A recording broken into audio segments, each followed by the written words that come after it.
কোনো রকম ঝামেলা ছাড়াই বিহারি স্টাইলে সুস্বাদু দেহাতি চিকেন কারি বানিয়ে দেখাবো। এই রেসিপিতে কোনো বাটা মশলা ব্যবহার করব না। এখানে 750 গ্রাম চিকেনকে ম্যারিনেট করে নেব। প্রথমেই দিচ্ছি 1 টিস্পুন হলুদ গুঁড়ো, লঙ্কা গুঁড়ো 1/2 টিস্পুন আর লবণ দিয়ে দিলাম স্বাদ মতো। ভালো করে মাখিয়ে নিচ্ছি। ভিডিও ভালো লাগলে লাইক করবেন আর চ্যানেলটি প্লিজ সাবস্ক্রাইব করে দেবেন। এবারে কড়াইতে 1/3 কাপ সর্ষের তেল দিয়ে দিলাম। এই রান্নাটা সর্ষের তেলেই হবে। তেল ভালো মতো গরম করে নিয়েছি। এবারে চিকেনগুলি তেলের মধ্যে অ্যাড করে দিলাম।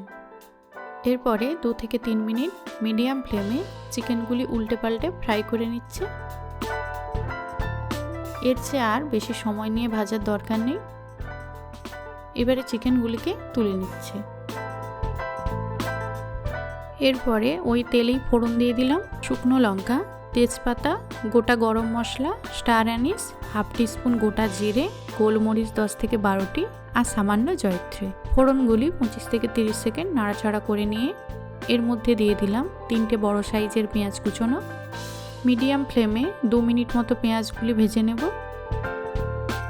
2 মিনিট পর অ্যাড করছি 2টি গোটা রসুন, সাথে সামান্য লবণও দিয়ে দিচ্ছি।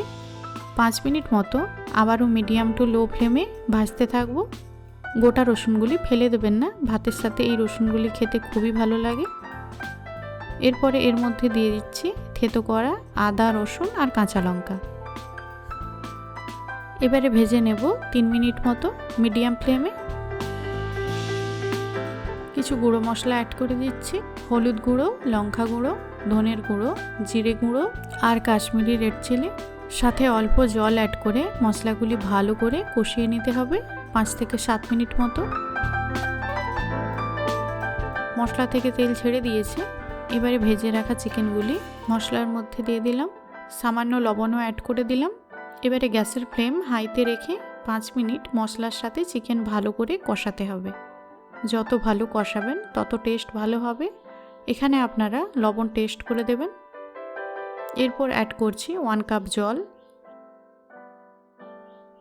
এবারে জলে বয়েল উঠে এলে ঢাকা দিয়ে লো ফ্লেমে 15 মিনিট চিকেন কুক হতে দেব। 15 মিনিট পর ঢাকা খুলে নিচ্ছি। চিকেন খুব ভালোভাবে সেদ্ধ হয়ে গেছে। গ্যাসের ফ্লেম অফ করে দিলাম।